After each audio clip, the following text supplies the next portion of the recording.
I know that that's been so helpful for you to talk with someone who, is helping you from a coaching perspective to just be able to take a step back from all the million ideas you 100%. have swirling around and all the things you want to get done. So I much. mean, no, but your list stays so long. I mean, because it's that like multi-passionate thing, right? Of I want to do it all, but can't actually do it all at one time. So where do I prioritize? And just getting some outside feedback is always so helpful. I hired Mhm, mhm. essentially, she's like a COO. Her name is Sam, and she was great. She came in for that last quarter. I said, "I need some clarity. I need some help. Need someone to look through all of this murkiness and, like, put it into buckets and a little more clarity for me and help me figure out what is the priority and then park all that other stuff, right?" And so, yeah, I have a big parking lot of cars that are waiting to all be driven. That's a hilarious way to think about it, actually. I love that. The Yeah, parking lot. the visual of it is hilarious, right?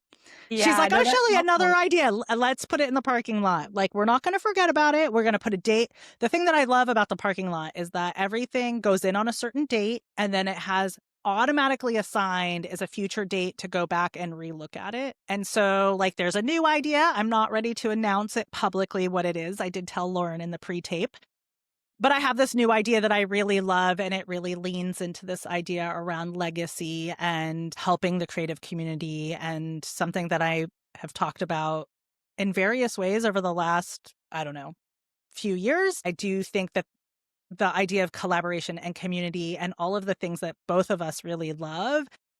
But I do think, like, around collaboration and community, there can be a lot of benefit that I'm excited about. And I told Lauren, and she's excited about. I'm very excited. And, even circling back on something you were saying earlier of like, how can I ask for help and the importance of not just like trapping yourself in a little isolated space when you're thinking through things. Like, even when you were telling me the idea, we talked about like, oh, okay, well, you know, my girlfriend Amy has some knowledge around this thing that you want to do that like we can ask her about and like who do you know that you can lean into either for just honest feedback or insight, of just being willing to talk to people and be willing to get potentially, constructive criticism or negative feedback and just being open to all of that and open to being vulnerable about the idea and everything you want to do with it. Like I think that's how really great things happen. Yeah, I mean, there's so much. Like, I asked my husband last night, "Do you know about how to open this type of account?" He's like, "No, but you should ask."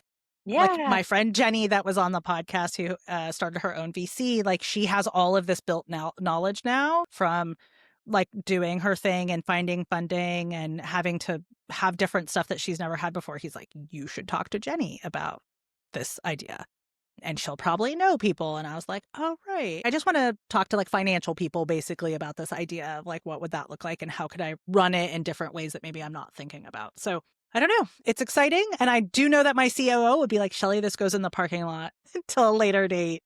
Um, because I have to park. I only get three priorities. And so I'd have to park one in order to work on this. This metaphor, because that's my brain, just that is how I work through things, right? Is like I need some kind of analogy or metaphor. And I love this one so much because it's like, yeah, how many parking spaces do you reasonably have at your house, at your place of business? And like, there's this other parking lot where the other cars have to go because you only have room for so many. Three is a good number.